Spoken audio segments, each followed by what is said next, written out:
Welcome to Take It from the Iron Woman. My name is Susanne Müller, your host and the Iron Woman. This podcast is about empowering yourself and others to make real changes in the world. You will hear from everyday, smart, sophisticated, hip people like you and me. Not everybody has to be an Iron Woman to impress the world. Together, we will learn from the sports and business leaders how you can become a more successful person as an entrepreneur or a leader. It's one step at a time, one day at a time. Take your steps now. Take your big steps now. Join me on this journey to success. Take it from the Iron Woman. Today we have a very special guest, Cristiano Gloria. I remember I met Cristiano in Rio, Brazil, and it was in 2006, many moons ago. I remember because my nephew was born around that time. So welcome, Cristiano. Tell me a little bit about yourself. Who is Cristiano, who is coming to our show today? Thank you, Suzanne, and I'm very happy to be here. As you just remember there, that was a fond moment meeting you and your friend at that time there in 2006. Yeah. When I was doing one of my first few marathons, and it was a very hot day that day, wasn't it? So I am a 42-year-old, and then I was born in Brazil and have lived in the United States a good part of my life in different parts of U.S., in Florida, Connecticut, and California. Have traveled extensively for work and throughout Europe, and I've enjoyed a lot those trips and where I can practice my passions, one of my passions, which is running. Mm-hmm. That's basically who Cristiano is. And I'm a father of two amazing boys, Samuel and Mateo. Samuel is going to be 7 next week, and Mateo 5. So let's get started with how many marathons have you done? I was counting that the other day. I think it's around 14, not counting the ones that I did in the Ironman. Oh, so this is kind of like Take It from the Iron Woman. We're talking to a super professional man here. He not only did 14 marathon races, but he told me earlier he did 3 full Ironman races. So I think we're going to talk a little bit about marathon and then how you got into the triathlon as well. So then how did you get into the sports, or you're just a natural, I guess? Growing up as a child, I was a swimmer. Mm-hmm. And my father was a marathon runner. So somewhat he inspired me. And I remember when he was in his 40s and he had me late. So he's probably...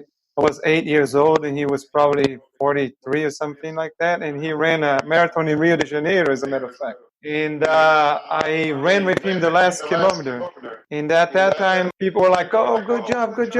Support your grandpa. And then I had to tell them, no, that's my grandpa, that's my father. And then funnily enough, I did some running when I was in high school. Mm-hmm. But not until I was living in the United States. And I started running more frequently, and I did some of those turkey runs that they had there in Connecticut. Mm-hmm. And with work, I was traveling a lot to California. And then I decided, oh, maybe I can train for a marathon. And I decided to train for a marathon. During the train is when I ran 5K, 10K, and half marathons. I haven't done those distances. Mm-hmm. So, and I remember California inspired me because there people breathe sports. So, and they had organized long runs. That's where I did my first 10, 16 miles, 20 miles. And it was always in the group and always fun. Mm-hmm. And then I was in between at that time running Chicago or running a local one in Hartford where I lived at that time. And then I decided to run Hartford. Then I figured it was easier just to sleep in my own bed and go do the marathon. And then, of course, I had my father flying in from Brazil to be there for my first marathon. Remember, I set myself, oh, let's try to do a 3:30. And there was a big group there running a 3:30 pace. And one of the people there, the guy was running his 50th marathon. I was like, wow. And I'm just doing my first one. It poured raining that day, and I was just out there having fun. And then after I finished that marathon, I was so excited. I ended up doing the 3:27. I was very happy with my time at that time that I went online and searched for another marathon to run. I wanted to do another one. And then that was October. Then in January they had Miami, so I flew to Miami and ran Miami. And Miami I qualified for Boston. Then I said, "Oh, I was bitten by the bug, so let's run Boston." And then I decided to run Boston right, and on a few months later in April. Mm-hmm. And then I just kept getting better and then getting excited about it, getting to know people and meeting friends. And that summer, so I decided to run Rio that summer, and then I met you. Okay. And then that year I was the New York Marathon, and that was an amazing race too that I did that year. Then I did Boston twice, and then ended up doing Chicago twice, and then I did some marathons here in Brazil in Florianopolis, and then I did Osaka Marathon in Japan. That was an amazing experience. And I did 2 marathons in Belgium. And those marathons was during a business trip that I had. One was supposed to be a long run and ended up running the whole marathon. And I met some very nice people at that time that's still my friends to this day. I mean, I would say, in running brought me a lot of friendships and a lot of business connection in a way too. Mm-hmm. And that wasn't my goal, but just ended up happening naturally. You meet people and you have the running in common, and then you don't only talk running. Yeah, business, personal life, and a little bit of a psychology therapy in a way for you and for the friends that you meet while you talk. Yeah. I mean, you see I mean, we know each other for 14 years and we still in touch every year now and then through email, and now we're here chatting, having some conversation, catching up. So just another example. This is beautiful. And so thanks to technology, right, with Facebook and other social platforms. How did you then get into triathlon? Obviously, because you were a swimmer and then a runner, then maybe the biking just comes naturally, or how did that work for you? For me at that time, I started doing some sprint triathlon. As a matter of fact, what got me back to doing some sport while I was in US, I got doing the sprint triathlons, and while I was in California that I mentioned previously, I met some people that were doing triathlons, and I met people that were training. They have done Ironman. I said, crazy. I don't think I could do that. And then all of a sudden, a year later, I was training for an Ironman myself. And then it was a great thing that I did. I think it was an amazing experience, and I decided to do the Ironman, and then I was able, like I was telling you earlier, I did the Lake Placid, was my first one. In a way, it was local because it was like a 5-hour drive from where I was living in Connecticut. I would say it was a second job that I had because the training took me, 20, 25 hours a week training. And I wasn't married and I didn't have kids. So I guess in a way it allowed me to do it because people...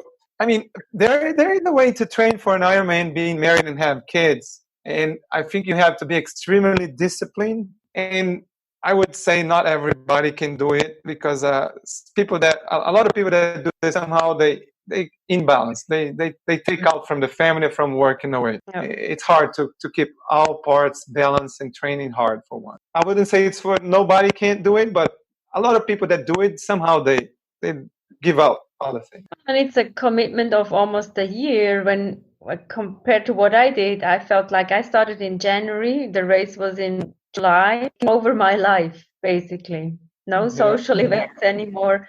No going out, going to bed early, getting up early. So yeah, it's tough. What is it then? Why do we do that? I think that great energy and feeling that we have when we cross the finish line, that's the bug that gets us. And the difficulties, I would say, I mean, training for an Ironman, the day of the Ironman itself it's just the cherry on the top of the cake, because the cake itself, you make it throughout the training. I took it as just another day that I was going out there and training and having fun, and that's piece that I recommend it. I think so. I hear from many people when I say I've done the Ironman, they look at me first of all and they think like, I don't think she can do that. And then they say, did everything in one day? And I'm like, yeah, but you train, so you don't go from 0 to an Ironman or even from 0 to a marathon. It's training, it's mental preparation, and then it's just a one long day. I think then that's how we can explain it, right? And you're ready. You're ready. You're going to test if you can put all the 3 disciplines together. That's indeed. That's what it takes. You just need to like you said, you need to be mentally strong too. Not only prepare your body for it, but prepare your mind for it. Yeah, that's true. And what happened in Lake Placid before we started recording? You said you didn't drink enough. So it's also, when you think about sports, it's about hydrating, it's about eating. What did you learn from that?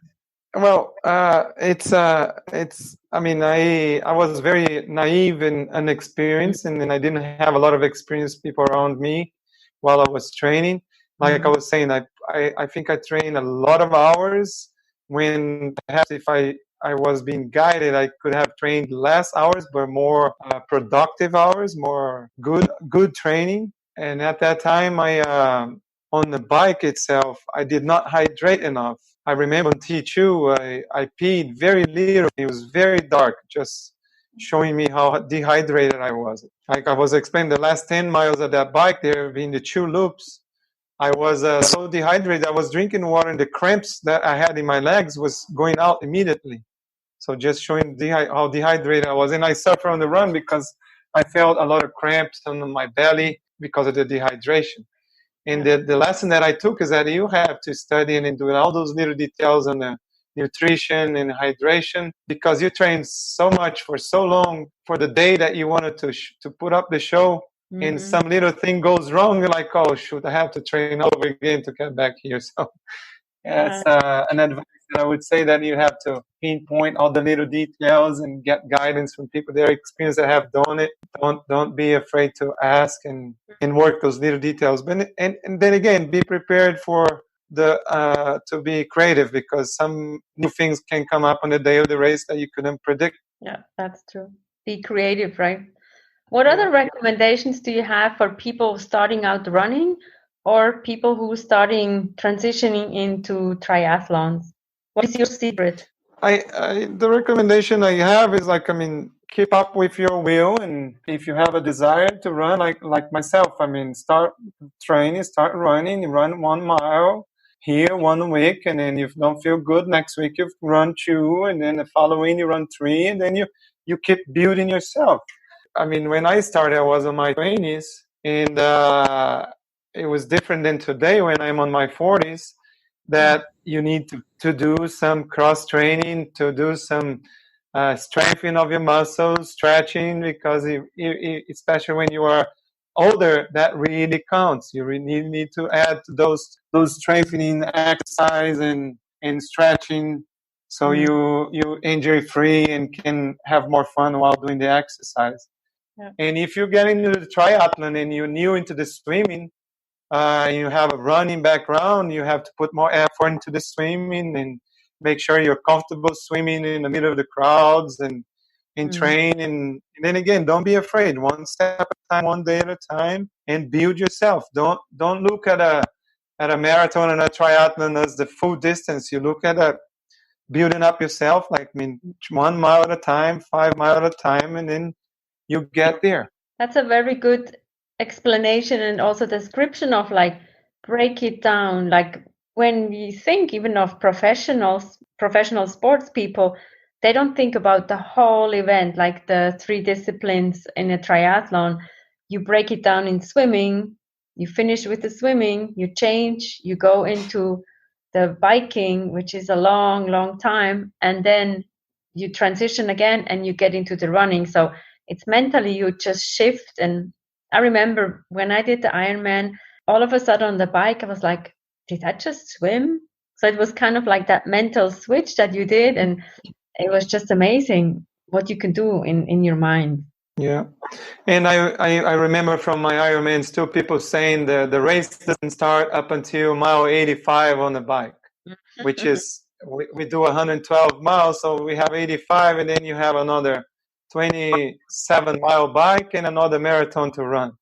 So, and I think that's kind of true in a way, because you have to do another 27 miles on the bike and run a marathon after doing everything that you did. So it's kind of good to pace yourself, not to burn yourself before that time. That's another good recommendation, right? Pace yourself.